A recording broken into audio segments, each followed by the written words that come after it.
আমি নাজমুন নাহার ঢাকা শিক্ষা board library school and college কর্তৃক আয়োজিত অনলাইন বিশেষ ক্লাসে তোমাদেরকে স্বাগত জানাচ্ছি। কোভিড-19 এর প্রলয়ে আশা করছি তোমরা সবাই বাসায় আছো, স্বাস্থ্যবিধি মেনে চলছো এবং নিরাপদে আছো। প্রতিষ্ঠানের পক্ষ থেকে তোমাদেরকে আন্তরিক শুভেচ্ছা এবং সাধুবাদ জানিয়ে আজকে ক্লাসটা শুরু করছি। আজকের ক্লাসটা একাদশ এবং দ্বাদশ শ্রেণীর ফিনান্স, ব্যাংকিং ও বিমার প্রথম পত্র নিয়ে আলোচনা করা হচ্ছে। প্রিয় শিক্ষার্থীরা, কেমন আছো তোমরা? আশা করছি ভালো আছো। তোমাদের নিশ্চয়ই মনে আছে গত ক্লাসে আমরা চ্যাপ্টার 7 এর থিওরি নিয়ে আলোচনা করছিলাম এবং তোমাদেরকে বলেছিলাম যে আমাদের পরবর্তী লেকচারটি হবে ম্যাথের উপর। তারই ধারাবাহিকতায় আজকে আমি তোমাদের জন্য উদাহরণ 1 এবং সিরিয়াল দিয়ে ম্যাথগুলোকে করার চেষ্টা করব। তোমরা যখন খাতায় ম্যাথগুলি তুলবে তখন উদাহরণ 1, 2 এভাবে সিরিয়াল দিয়ে তুলবে। তাতে হবে কি, যখন তুমি আবার রিভিশনে চলে যাবে তখন উদাহরণের 1, 2, 3 এর ধারাবাহিকতায় তুমি পুরো চ্যাপ্টারটিকে বুঝতে আরো বেশি সফলকাম হবে। তো চলো আমরা অঙ্কটাকে শুরু করি।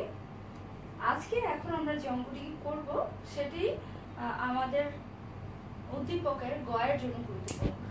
উদ্দীপকের গয়ের জন্যই এটা মেনলি ডিজাইন করা হয়ে থাকে এবং দেখা যায় যে অনেক বোর্ড মাঝে মাঝে যদি বড় এমসিকিউ দিয়ে দেয়, বহুপদী এমসিকিউগুলো যখন দিয়ে দেয় তখন এটা দিতে পারে, তবে সেটা রেয়ার কেস। তবে এটা মেনলি ইম্পর্টেন্ট হচ্ছে গয়ের জন্য। তো চলো দেখি। একটি কোম্পানি 1000 টাকা লিখিত মূল্যের 10% সুদে চিরস্থায়ী বন্ড বাজারে বিক্রি করার চিন্তা করছে। প্রতিটি বন্ড বিক্রি থেকে কোম্পানি 930 টাকা পাওয়ার প্রত্যাশা করে। উত্তোলন ব্যয় 5 টাকা, করের হার 30%। তোমাকে বের করতে বললো কর পরবর্তী ঋণ মূলধন ব্যয় কত। গত ক্লাসে আমরা শিখেছিলাম কর পরবর্তী ঋণ মূলধন কত, সেটা এমসিকিউর জন্য। তো কখন আমরা এই ফর্মুলা ব্যবহার করব, কখন আগের ফর্মুলাটা ব্যবহার করব? যখন আমাকে বলবে চিরস্থায়ী তখনই আমার এই ফর্মুলাটা চলে আসবে। যখন আমাকে চিরস্থায়ী না বলবে তখন আমার ওই দুইটা আগেরটা চলে আসবে। কর পূর্ববর্তী ঋণের সুদ ইনটু 1 মাইনাস করের হার। আর যখন আমার বন্ডের ধরনটা হয়ে যাবে চিরস্থায়ী তখন আমার ফর্মুলাটা হবে KD1I 1 minus T divided by NSB into 100। এখন চলো আমরা প্রথমে জেনে নিই I দ্বারা কি বোঝানো হচ্ছে। I দ্বারা বোঝানো হচ্ছে ইন্টারেস্ট কত বা সুদ কত। 1 হচ্ছে ফর্মুলা, মাইনাস T হচ্ছে ট্যাক্স রেট, NSB মানে হচ্ছে নেট সেলিং ভ্যালু, অর্থাৎ ফাইনালি তুমি কত টাকা দিয়ে বিক্রি করলে, এবং ফর্মুলা 100। আমি এখন তোমাদেরকে বলবো, চলো আমরা দেখে নিই কোথায় কি আছে বা আমাকে অঙ্কটা করার জন্য কি কি ইনফরমেশন আগে পিক করতে হবে। দেখো এখানে লেখা আছে 1000 টাকা হলো বন্ডের লিখিত মূল্য, তার সুদের পার্সেন্টেজ হলো 10%। বন্ডের ধরন হচ্ছে চিরস্থায়ী বন্ড। তার কোম্পানি আশা করছে যে সে 930 টাকা দিয়ে বিক্রি করবে এবং তার উত্তোলন ব্যয় হচ্ছে 5 টাকা। আচ্ছা, তোমাদের কি মনে আছে উত্তোলন ব্যয়টা কি? উত্তোলন ব্যয়টা হলো শেয়ারটাকে ইস্যু করার সময় তোমার আনুষঙ্গিক যা খরচ হচ্ছে সেটাই তোমার উত্তোলন ব্যয়, এবং কোম্পানির করের হার হচ্ছে 30%। তাহলে আমি আয়ের জায়গায় কি লিখবো?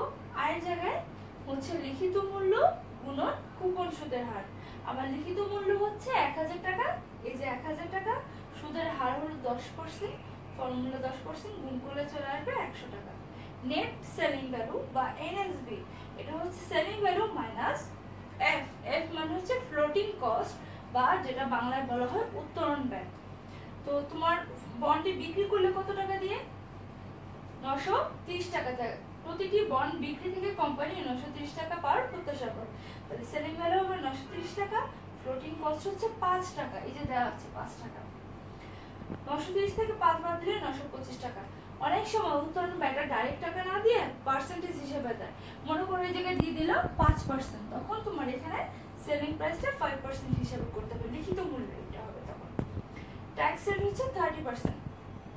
সো তোমার ফর্মুলাতে বা তোমার কোশ্চেনে যে যে ইনফরমেশন দিবে ওই জায়গাটা তুমি বসাবে, আর যদি কোনো ইনফরমেশন না থাকে সেটাতে বসাবে না। তাহলে 101 মাইনাস 0.3 ডিভাইডেড বাই 925 দিলে তোমার রেটটা চলে আসবে 7.56, অর্থাৎ কর পরবর্তী ঋণ মূলধন ব্যয় হচ্ছে আমার 7.56। আশা করছি এই ছোট্ট অঙ্কটি তোমরা খুব সহজে বুঝতে পারছো। চলো পরবর্তী অঙ্কটা দেখে নেই। আমরা দেখে নেই উদাহরণ 2টা কি। উদাহরণ 2টা হচ্ছে একটা কম্বিনেশনের অঙ্ক। এখানে আমি একটা তোমাদের হোমওয়ার্ক দিব, বাকি 2টা আমি নিজে তোমাদেরকে দেখে দিব। উদাহরণ 2, এক্স কোম্পানি 7% সুদে 1000 টাকা মূল্যের অপরিশোধযোগ্য বন্ড বিক্রির সিদ্ধান্ত নিল। কোম্পানির করের হার 40%। কোম্পানির ইস্যুকৃত বন্ডের কর পরবর্তী ব্যয় নির্ণয় করো। এটা হয়ে গেছে আমার প্রশ্ন। তো তার 3টা পার্ট আছে। 1 নম্বর পার্ট হলো বন্ডটি লিখিত বা অভিহিত মূল্যে বিক্রি হয়, যখন বন্ডটি 7% অধিহারে বিক্রি হয়, যখন বন্ডটি 7% অবহারে বিক্রি হয়, তখন আমাদের মূলধন ব্যয়টা কিরকম হবে এটা আমাদেরকে বের করতে হবে। মাঝে মাঝে কখনো আমাদেরকে দিয়ে দিবে অভিহিত মূল্য, কখনো আমাদেরকে দিয়ে দিবে অধিহার, কখনো আমাদেরকে দিয়ে দিবে অবহার। 3টা কখনোই আসে না। আমি জাস্ট একটা কম্বিনেশন দেখিয়েছি যেন যেভাবে কোশ্চেন আসে তোমরা সেটার উত্তর দিতে পারো। তো প্রথমেই আমি যেটা বলছিলাম যে আগে আমাদেরকে খেয়াল করতে হবে আমাদের এখানে বন্ডের ধরনটি কিরকম। বন্ডের ধরনটি হচ্ছে অপরিশোধযোগ্য, তার মানে হচ্ছে এটি একটি চিরস্থায়ী বন্ড, যার ফর্মুলাটা হচ্ছে I1 - T NSB × 100। চিরস্থায়ী বা অপরিশোধযোগ্য বন্ডের ক্ষেত্রে আমাদের ফর্মুলাটা হবে এটা। আর যদি বন্ডের গায়ে কোনো ধরনের কোনো কথা না লেখা থাকে তখন তুমি সিম্পল ওই যে কর পূর্ববর্তী মূল ঋণের ব্যয় × 1 - T দ্বারা অঙ্কটি করতে পারবে। তারপর এই যে আমি তোমাদেরকে বলছিলাম যে হোমওয়ার্ক দিব, এটাই হচ্ছে তোমাদের হোমওয়ার্ক। কারণ একটু আগে আমি তোমাদেরকে যে অঙ্কটি দেখিয়েছি সেই অঙ্কটি হচ্ছে এটা। এটা তোমাদের হোমওয়ার্ক করলাম। এখন আমি যেটা তোমাদেরকে দেখাবো যে যখন শেয়ারটি অধিহারে বিক্রি করা হয়। এর আগে যখন আমি থিওরি ক্লাস পড়াচ্ছিলাম তখন আমি বলেছিলাম অবহার জিনিসটা কি, এখন বলছি অধিহার জিনিসটা কি। অধিহার জিনিসটা হচ্ছে অবহারের ঠিক উল্টো। অধিহার যখন মার্কেটে তোমার কোম্পানির রেপুটেশন অনেক বেড়ে যায়, যখন তোমার শেয়ারের যত টাকা গায়ে দাম লেখা থাকে তার থেকে বেশি দামে লোকজন সেই জিনিসটাকে কিনতে আগ্রহী হয়, সেটাই হচ্ছে আমার অধিহার। অর্থাৎ মনে করো তোমার বন্ডের গায়ে দাম লেখা আছে 1000 টাকা, তুমি তাকে অধিহারে বিক্রি করছে, তুমি 1200 বা 1000 টাকা যত বেশি তুমি বিক্রি করলে সেটাই হচ্ছে তোমার অধিহার। সেটা কেন হয়ে থাকে? তোমার ফার্মের যদি সুনাম থাকে মার্কেটে, সেটি হচ্ছে একটা কারণ, এটি মুখ্য কারণ। আর যেটি গৌণ কারণ বলে আমরা গণনা করি সেটা হচ্ছে যে যখন মানুষজনকে বা জনগণকে ডিসকারেজ করা হয় যে না শেয়ার কিনবেন না, তখন এই অধিহারের মাত্রাটা বেড়ে যায়। আচ্ছা, তো যখন বন্ডটি 7% অধিহারে বিক্রি হয় তখন কি হবে আমার সূত্রটা? I1 - T NSB × 100। I কি? আমার লিখিত মূল্যের উপর যে আমার সুদের হারটা। আমার লিখিত মূল্য কত ছিল? 1000 টাকা। কুপন সুদের হার হচ্ছে আমার 7%। তাহলে 1000 এর 7% অর্থাৎ ইন্টারেস্টটা হবে আমার 70 টাকা। সূত্র 1 - T। T এর ভ্যালু কত? মানে হচ্ছে ট্যাক্স রেট বা করের হার। কোম্পানির করের হার 40% অর্থাৎ 0.4 ডিভাইডেড বাই NSB। এই জায়গাটা বোঝার বিষয় আজকে। NSB অর্থাৎ net selling value. Net selling value মানে হচ্ছে অধিহার অথবা অবহার এবং ফ্লোটেশন কস্ট, এগুলোকে ক্যালকুলেশন করলে নেট যা থাকবে সেটা হচ্ছে আমার net selling value. Net selling value লিখিত মূল্য যোগ অধিহার মাইনাস উত্তোলন ব্যয়। লিখিত মূল্য কোনটা? আমার যে বলেছে 1000 টাকা যোগ অধিহার। অধিহার হচ্ছে দেখো 7%, তো আমার এই 1000 এর 7% মাইনাস হচ্ছে উত্তোলন ব্যয়। এইখানে যেহেতু উত্তোলন ব্যয় নাই সেহেতু উত্তোলন ব্যয়টা হবে এখানকার জন্য 0। তো এখানে আমরা দেখলাম যে যোগ বিয়োগ করলে চলে আসে 1070 টাকা। তো নেট সেলিং ভ্যালুর জায়গায় 1070 টাকা বসিয়ে দিবে, ক্যালকুলেশন করলে দেখবে 3.93% তোমার উত্তর হয়েছে। আগের অঙ্কটি থেকে এটা থেকে পার্থক্য কি বলতো? এখানে অধিহারটা যোগ হবে আর আগের অঙ্কে অধিহার ছিল না। আর উত্তোলন ব্যয় যদি আমার না থাকে সেক্ষেত্রে আমি দিব না। আচ্ছা, নেক্সট টপিক যেটা আমি দেখাবো সেটা হচ্ছে অবহার যদি হয়। অবহার যদি হয় সেক্ষেত্রে অধিহার যেরকম যোগ করেছিলে অবহারটাকে তুমি বিয়োগ করে দিবে। এনএসবি লিখিত মূল্য মাইনাস অবহার মাইনাস উত্তোলন ব্যয়। লিখিত মূল্য কত? একই জিনিস, 1000 টাকা মাইনাস অবহার কত? 7%। লিখিত মূল্যের 7%, 1000 গুণ 7%, উত্তোলন ব্যয় নাই সেহেতু 0। ক্যালকুলেশন করলে আসছে আমার 930 টাকা। এই 930 টাকা ক্যালকুলেশনে বসে দিবে, দেখবে 4.52% হয়ে যাবে তোমার উত্তর। যেহেতু ইনফরমেশনগুলো সেমই ছিল তাই সব জায়গাতে একই আসবে, শুধু দেখালাম এক জায়গায় অধিহার হলে কি আসবে আর এক জায়গায় অবহার আসলে কি হবে। এবং তোমাদের হোমওয়ার্ক যেটা রইল সেটা হচ্ছে লিখিত বা অবহিত মূল্য যদি থাকে সেক্ষেত্রে তুমি কি করবে। আচ্ছা, এরপরে চলে আসো আমরা উদাহরণ 3-এ চলে আসি। ওকে, এখন আমরা যেটা করছি উদাহরণ 3 নাম্বারটা করব। উদাহরণ 3 সবই কিন্তু আমরা আজকে আলোচনা যা করছি তা হচ্ছে ঋণের মূলধন ব্যয়টা কত, অর্থাৎ তুমি যে বাইরের লোকজনের কাছ থেকে ঋণটা আনলে বা যেটাকে আমরা ডেট বলি, এই যে কেডি অর্থাৎ এটার সংক্ষিপ্ত রূপ হচ্ছে তোমার ডেটের সংক্ষিপ্ত রূপ কেমন প্রকাশ করি? ডি দ্বারা কস্ট অফ ডেট, অর্থাৎ যে তুমি ঋণটা আনলে সেটা ঋণের কতটুকু খরচ হচ্ছে তা নির্ণয় করা। এটা হচ্ছে তৃতীয় এবং সর্বশেষ পদ্ধতি যেটা আমরা ব্যবহার করি যখন বন্ডের ধরনটি হবে পরিশোধযোগ্য বন্ড। তখন আমরা কি করব? এলপি কোম্পানি 10 বছর মেয়াদী বন্ড 1100 টাকায় ইস্যু করেছে যার লিখিত মূল্য 1000 টাকা এবং কুপন রেট বার্ষিক 10%। বন্ডের ইস্যু বাবদ 20 টাকা খরচ হয় এবং তার করের হার 30% হলে কর পরবর্তী ঋণ মূলধন ব্যয় কত হবে? তো আমরা কিভাবে বুঝলাম যে এটা পরিশোধযোগ্য? কারণ এখানে একটি মেয়াদ দেওয়া আছে, মেয়াদটা হলো 10 বছর মেয়াদ। যখন বলবে চিরস্থায়ী তখন আগের ফর্মুলা, যখন বলবে যে মেয়াদ দেওয়া থাকবে তখন সেটা হয়ে যাবে তোমার পরিশোধযোগ্য বন্ডের সূত্র।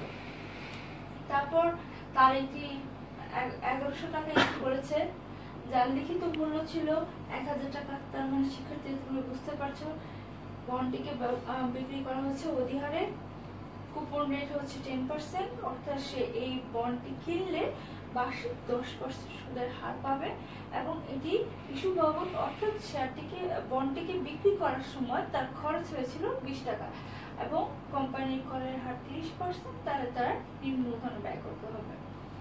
KD I 1 minus T into M B minus N S B divided by N, পুরোটাকে আবার ডিভাইড করতে হবে M B plus N S B divided by 2 into 100।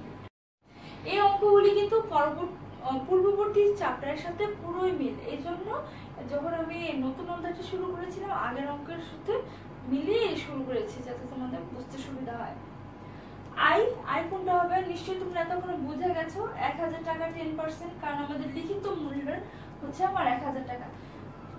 বারবার গত চ্যাপ্টারেও বলেছি কুপন সুদের হার কিন্তু আমার লিখিত মূল্যের উপর হয়, বাজার মূল্যের উপর আবার কিছুই হবে না। 1000 টাকা 10% বের করবে, সুদের হার 10%, সময় হচ্ছে 10 বছর, ম্যাচুরিটি ভ্যালু বা দিন শেষে মেয়াদ শেষে তুমি পাচ্ছ 1000 টাকা। তারপর এনএসবি 1100 মাইনাস 20 টাকা। 1100 টাকা মানে কি? মানে হচ্ছে বাজার মূল্য মাইনাস ফ্লোটেশন বা উত্তোলন ব্যয়। আমার বাজার মূল্য হচ্ছে 1100 টাকা, কারণ তুমি 1100 টাকা দিয়ে বন্ডটি কিনেছো, মাইনাস এই তোমার বন্ডের ইস্যু বাবদ তোমার খরচ হয়েছিল 20 টাকা, এই হচ্ছে তোমার 1080 টাকা। ফর্মুলাতে বসিয়ে দিলেই তুমি নির্দিষ্ট অঙ্কটি করতে পারবে। চলো বসাই। আই হচ্ছে আমার 100 টাকা, 1 মাইনাস টি কি?